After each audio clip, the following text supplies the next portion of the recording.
اتفاق محمد کے تحصیل گنداخا میں خسرہ وبا کی شکل اختیار کرتا جا رہا ہے۔ گنداخا کے علاقہ گوٹھ مدر کوٹ جمالی میں خسرہ کی وبا پھیلنے کی وجہ سے ایک معصوم بچی شازیہ جاں بحق ہونے کی اطلاعات ہیں، جبکہ 1 درجن کے قریب بچے متاثر۔ خسرہ میں متاثرہ بچوں میں سے 3 کی حالت تشویشناک بتائی جا رہی ہے۔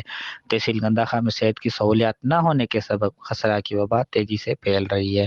تاہم اس حوالے سے ڈپٹی ڈسٹرکٹ ہیلتھ آفیسر نے وش نیوز کو موقف میں تردید کرتے ہوئے کہا کہ ڈاکٹر سری چند، ڈپٹی ڈسٹرکٹ ہیلتھ آفیسر پشتاون۔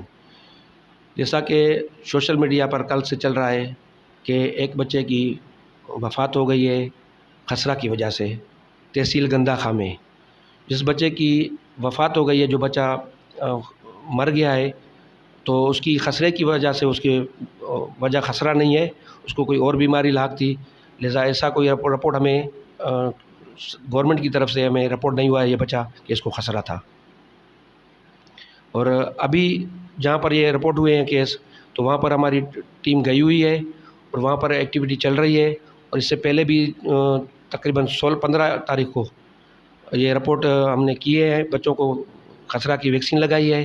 41 بچے پہلے ہم فیس میں کر چکے ہیں، اور آج تقریباً کوئی 40-45 کے بچے قریب آج بھی ان کو خسرہ کی ویکسین دی گئی ہے، اور وٹامن اے کی کیپسول دیا گیا ہے۔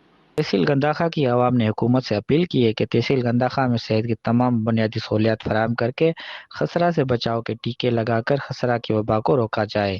محمد اسماعیل پلال، ویش نیوز۔